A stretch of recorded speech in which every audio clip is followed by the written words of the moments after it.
अस्सलाम वालेकुम स्टूडेंट्स, हम पढ़ रहे थे एक्टिव एंड पैसिव ट्रांसपोर्ट का टॉपिक, और उसमें आज के इस लेसन 4 पार्ट 2 में हम लोग टर्गर के बारे में पढ़ेंगे कि क्या चीज़ है ये।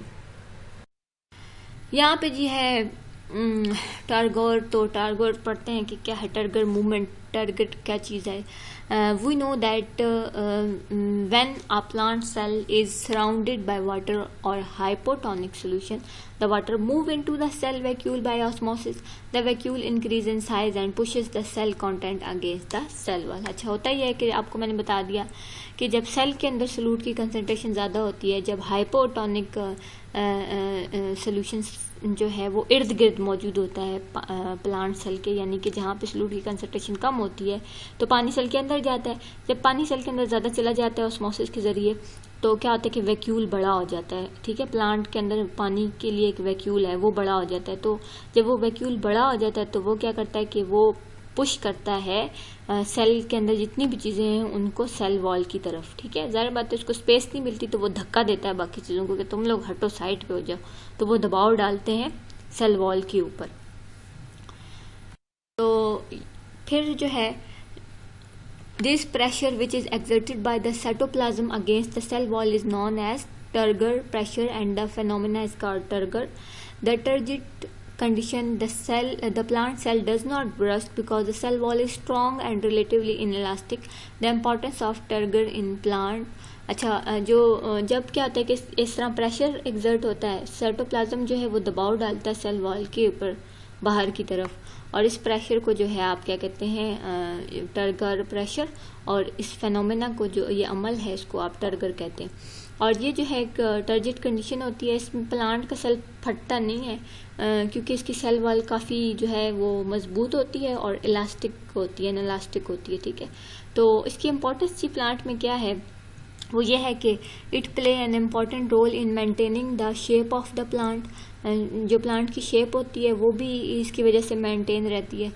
It provide support to the plant specially in young stem. तो इसकी वजह से जो यंग स्टेम होती है ना प्लांट की, वो उसको सपोर्ट मिलती है। आपने देखा है जो अगर आप नया पौधा निकले उसको पानी ना डालें ना तो वो ऐसे श्रिंक हो जाता है, गिर जाता है, विल्टिंग हो जाती है, कम पानी अगर उसको मिले तो वो ये जो टर्गर प्रेशर है ना ये इसको ज़रा इरेक्ट रखता है, इसको सपोर्ट देता है प्लांट को, यंग प्लांट को ख़ास तौर पे, क्योंकि उनकी जो स्टेम और लीव्स होते हैं वो नाजुक होते हैं, प्राइमरी सेल्स से बने हुए होते हैं। It also help in the closing and opening of stomata. Stomata के खुलने और बंद करने में भी हेल्प देता है ये। और कुछ फ्लावर्स ऐसे हैं, some flowers open during the day time and close at the night. This is also due to the change in turgor in the cells of sepals of the flower. और कुछ फूल ऐसी किस्म के मौजूद है जो दिन के टाइम खिलते हैं और रात के टाइम जो है वो इससे मुरझा जाते हैं। तो जो है ये भी इस टर्गर प्रेशर की वजह से होता है। ठीक है, उसके बाद जी नेक्स्ट आपका जो टॉपिक है that is plasmolysis. We know that one plant cell is surrounded by hypertonic solution. The water leaves the cell by osmosis. Water is lost from the cytoplasm and then from the vacuole. Due to this outward movement of water, the cytoplasm shrink and pull away from the cell wall. This process is known as plasmolysis and the cell is said to be plasmolized. When the plasmolized cell is placed in a hypotonic solution, the cell wall restored its turgidity. The process is called deplasmolysis. ये उलट है जी turgor pressure के। इसमें होता है कि जब पानी बाहर की तरफ सेल से निकल जाता है तो ऑब्वियसली जो साइटोप्लाज्म है वो श्रिंक हो जाता है, सुकड़ जाता है और सेल वॉल से दूर हो जाता है। ठीक है, तो इस कंडीशन में जो है हम उसको कहेंगे कि ये जो है सेल जो है ये प्लाज्मोलाइज्ड हो गया है। ठीक है, और फिर दोबारा अगर उसको आप ऐसी कंडीशन में सेल को रखें कि जहाँ पर जो है बाहर का सॉल्यूट कम हो और अंदर सेल में सॉल्यूट ज़्यादा हो, तो पानी दोबारा से अंदर आना शुरू हो जाएगा। तो फिर दोबारा जो है वो सेल अपनी टर्जिटी जो है वो हासिल कर लेगा दोबारा से। तो फिर आप कहेंगे कि ये अब डी प्लाज्मोलाइज्ड हो गया है, या ये डी प्लाज्मोलाइसिस का प्रोसेस है। ओके जी, एक्टिव ट्रांसपोर्ट है सबसे पहले। अब हम एक्टिव ट्रांसपोर्ट को देखते हैं कि ये क्या चीज़ है। Sometimes cell membrane help to move the substance against concentration gradient. from an area of lower concentration to the area of higher concentration. This uphill movement required the expenditure of energy ATP and is called active transport. For the active transport of substance, carrier protein present in the cell membrane use energy and move them against the concentration gradient. Sodium or potassium are actually transported across the membrane according to the requirement of the cell body. For example, nerve impulse is carried when sodium is actively transported across the cell membrane from nerve cell to outside. Okay, यहाँ होता ये है कि जब cell membrane को कोई चीज़ जो है वो खिलाफ मामूल मतलब कि उलट सीक्वेंस में जो है वो भेजनी पड़ जाए या ट्रांसपोर्ट करनी पड़ जाए तो उसको एनर्जी की ज़रूरत पड़ती है, ठीक है। तो या लोअर कंसंट्रेशन से, वैसे तो नॉर्मली चीज़ हायर से लोअर की तरफ जाती है, लेकिन जब लोअर से हायर से लो की तरफ भेजनी पड़े या ऐसी जगह भेजनी पड़े जहाँ पहले से हाई जो है सिचुएशन मौजूद है तो वो जो है उलट होता है, तो इसलिए उनको एनर्जी की ज़रूरत पड़ती है, अप हिल मूवमेंट होगी ना। तो इसमें जो है ये एटीपी इसको चाहिए होता है, एनर्जी चाहिए होती है और इसको एक्टिव ट्रांसपोर्ट कहते हैं, ठीक है। एक्टिव ट्रांसपोर्ट जब जो है ट्रांसपोर्ट के लिए मूवमेंट ऑफ मॉलिक्यूल के लिए एनर्जी ज़रूरत होगी तो वो एक्टिव ट्रांसपोर्ट होगी। अब एक्टिव ट्रांसपोर्ट ज़्यादातर ऐसा होता है कि ये सोडियम और पोटेशियम को जब ट्रांसपोर्ट करना होता है ना मेम्ब्रेन तो रिक्वायर्ड तो उस वक्त ये एनर्जी की ज़रूरत पड़ती है। ख़ासतौर पर जो नर्व सेल है ना वो तभी अच्छी तरीके से काम करते हैं जब सोडियम उनके सेल से जो है ना, नर्व सेल से जो है ना सोडियम जो है वो सेल मेम्ब्रेन के ज़रिए जो है वो बाहर आए, ठीक है। तो actively transported across the membrane from the nerve cell to outside, ठीक है।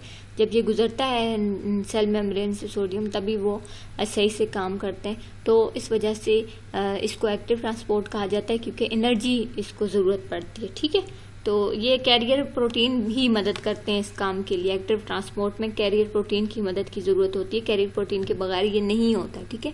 ये आप देखें सोडियम अंदर जा रहा है ज़बरदस्ती, तो जब ज़बरदस्ती जाने के लिए उसको एनर्जी की ज़रूरत पड़ेगी, ठीक है। इसी तरह पोटेशियम है, अब ये वहाँ यहाँ से देखें, यहाँ पे इसका पोटेशियम की वो ज़्यादा थी कंसंट्रेशन और यहाँ पे उलट है, यहाँ पे सोडियम की है, ठीक है। तो होना तो ये चाहिए कि यहाँ पोटेशियम की जगह सोडियम होना चाहिए, लेकिन क्योंकि खिलाफ मामूल काम हो रहा है तो एनर्जी की ज़रूरत पड़ेगी। ओके, जिसके बाद है एंडोसाइटोसिस और एक्सोसाइटोसिस का प्रोसेस। तो endocytosis is a general term for the process that bring macromolecule, large molecule and even small cell into the cell. In endocytosis, the cell membrane invaginates, fold inward and take it in the material from the environment, forming a small pocket. The pocket deepens, forming a vessels. These vessels separate from the plasma membrane and migrate with its content to the cell interior. Exocytosis is the process by which materials packaged vessels are excreted from a cell. The initial event in this process is the binding of vessel membrane with the cell membrane. Then the content of the vessel are released to the environment and the vessel membrane is incorporated into the cell membrane. Okay, यहाँ पे आपको endocytosis और exocytosis के process का बताया हुआ है, बहुत इजी प्रोसेस है। यहाँ ये होता है कि कोई डिफ्यूजन या ऑस्मोसिस का प्रोसेस नहीं होता। यहाँ पे जो है ये सेल मेम्ब्रेन खुद हेल्प करती है किसी भी मॉलिक्यूल को अंदर दाखिल होने में। होता ही है कि जब कोई मॉलिक्यूल आके सेल मेम्ब्रेन के साथ टकराता है तो सेल मेम्ब्रेन उसको लपेट लेती है अपने अंदर, एक टाइप मतलब उसको एक पैकेट सा बना लेती है, पैकेट बना के वो उसको सेल के अंदर वहाँ तक ले जाती है जहाँ पे उस चीज़ की ज़रूरत होती है।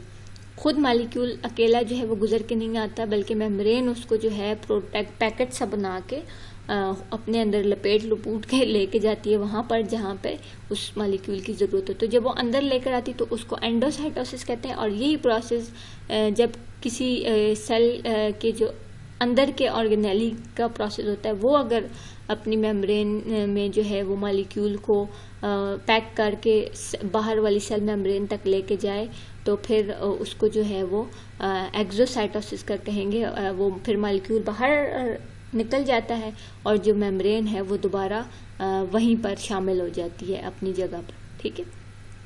या सेल मेम्ब्रेन के कंटेंट जो है वो वापस अपनी जगह पे आ जाते हैं और उस चीज़ को बाहर सी ऑफ करके वापस आ जाते हैं, ठीक है। एंडोसाइटोसिस में रिसीव करते हैं और एक्सोसाइटोसिस में जैसे मेहमानों को छोड़ने के लिए बाहर तक नहीं जाती, इसी तरह ये सेल मेम्ब्रेन भी चली जाती है साथ बाहर तक, या अंदर लेने के लिए भी बाहर से जो है मॉलिक्यूल को खुद आती है अंदर छोड़ने के लिए। तो ये आपका प्रोसेस था एंडोसाइटोसिस और एक्सोसाइटोसिस का। पेज नंबर 87 पे ये देखें, ये आपके पास डायग्राम बनी हुई है, यहाँ पे आप देख सकते हैं। ये देखें, ये पैकेट यहाँ पे आए ना मॉलिक्यूल्स, तो इस मेम्ब्रेन ने इसको पैकेट बना दिया, पैकेट बना के ये खुद छोड़ कर आई है इसको सेल तक। यहाँ पे ये अंदर से पैकेट बना हुआ आया है और यहाँ पे आके ये रिलीज हो गया, ठीक है। तो ये प्रोसेस है। ओके, जिसके बाद है फिल्ट्रेशन का प्रोसेस। फिल्ट्रेशन का मतलब है किसी चीज़ को फिल्टर करना, साफ करना। It is the process in which small molecules are pushed or forced across selectively permeable membrane with the help of hydrostatic pressure or blood pressure. In our body, filtration occur in the kidney and help us filter out harmful waste material. बस ये process जो है filtration का पानी से या hydrostatic pressure से या जो है ब्लड के प्रेशर से होता है। प्रेशर से जो है वो ब्लड गुजरता है, तो उससे ये होता है कि सारे जो मॉलिक्यूल हैं वो फिल्टर हो जाते हैं, ठीक है। स्मॉल मॉलिक्यूल पुश्ड और फोर्स अक्रॉस, ठीक है, वो उनको जोर दबाव डाला जाता है कि वो प्रेशर किस लगाया जाता है उन पे कि वो मेम्ब्रेन से गुजरे, मेम्ब्रेन से गुजर के बाहर जाएं, ठीक है। तो इस तरह ब्लड जो है वो फिल्टर हो जाता है। ये आपके पास डायग्राम में दिखाया है कि ये ब्लड जो है वो प्रेशर लगा रहा है, प्रेशर एक्सर्ट कर रहा है मॉलिक्यूल के ऊपर जो है गैर जरूरी, तो वो फिल्टर हो रहे हैं बाहर की तरफ, ठीक है। ये ब्लड कैपिलरी दिखाई हुई है। ओके जी, आपकी असाइनमेंट का वक्त आ गया है। बहुत आसान है, शॉर्ट क्वेश्चन है आपका। How does turgor pressure develop in a cell, किस तरह टर्गर प्रेशर बनता है, तो वो मैंने आपको पढ़ा चुकी हूँ। फिर भी मैंने आपको आंसर यहाँ पे बिल्कुल तैयार नवाले की तौर पर दिया हुआ है। आपने बस अपनी नीट कॉपी पे उतारना है और फिर आपने मुझे चेक करवाना है। ओके, यहाँ पे एक और भी आपका जी शॉर्ट क्वेश्चन है, differentiate between endocytosis and exocytosis. ये भी आपने इसी तरह हेडिंग के साथ लिख देना है। आंसर मैंने आपको बिल्कुल स्लाइड पे दिया हुआ है, ठीक है। ये फिनोसाइटोसिस, एक्सोसाइटोसिस, ये सारा अभी पूरा चल रहा है। ओके जी, आज के लिए इतना ही। अपने टीचर को इजाज़त दें। फी अमान अल्लाह।